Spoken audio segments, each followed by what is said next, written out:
ईश्वर का न्याय सीधा दिखाई नहीं देता, लेकिन सत्य यह है कि संपूर्ण सृष्टि का संचालन हमेशा न्यायपूर्ण होता है। कभी ऐसा प्रतीत हो सकता है कि चीरहरण के समय ईश्वर ने द्रौपदी के साथ अन्याय होने दिया। एक समय तक युधिष्ठिर को भी अन्याय सहना पड़ा, मीरा और नरसिंह पर भी जैसे अन्याय हुआ हो। पर वास्तव में ऐसा नहीं होता।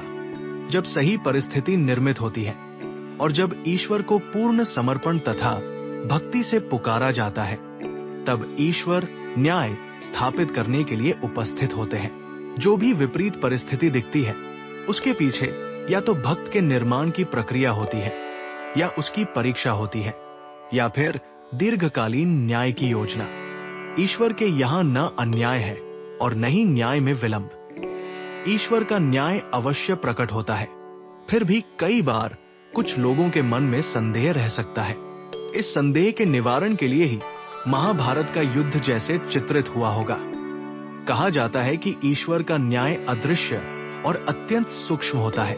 सामान्यतः वो दिखता नहीं और मनुष्य की बुद्धि की सीमा के बाहर रहता है।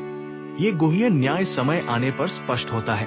अन्याय, अधर्म और असत्य का नाश करने में ईश्वरीय न्याय को समझने के लिए धैर्य और पारदर्शी दृष्टि आवश्यक है। मनुष्य का भविष्य पर अधिकार नहीं होने के कारण सृष्टि के हितकारी ईश्वरीय न्याय का पूर्ण स्वरूप उसकी समझ में नहीं आता।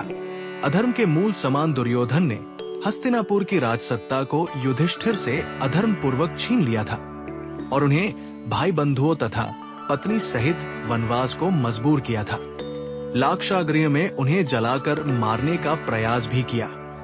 कपटपूर्ण जुआ और द्रौपदी के अपमान जैसे अनेक अधर्मों के कारण भीम ने गदायुद्ध में उसका वध किया।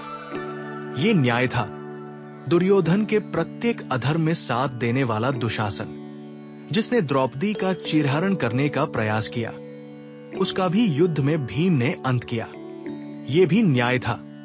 कर्ण की कथा भी इसी प्रकार है।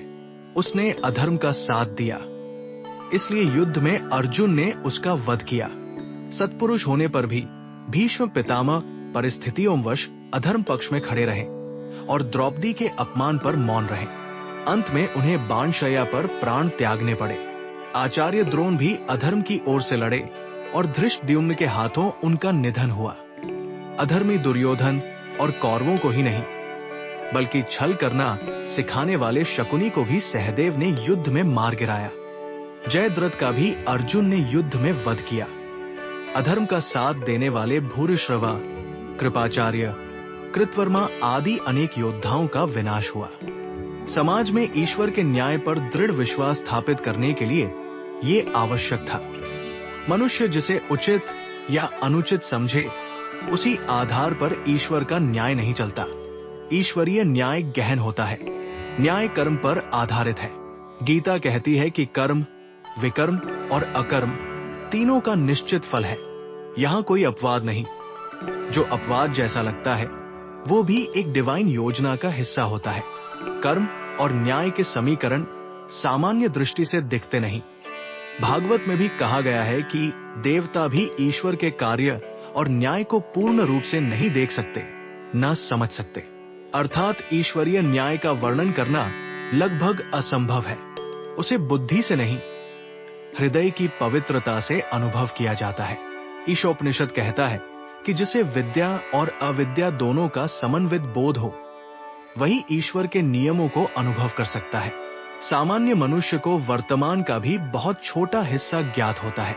उसके पास सीमित स्मृति और सीमित समझ है। भविष्य उसकी पहुंच के बाहर है और भविष्य ही न्याय का क्षेत्र है। भविष्य अगले क्षण का भी हो सकता है या अगले जन्म का भी।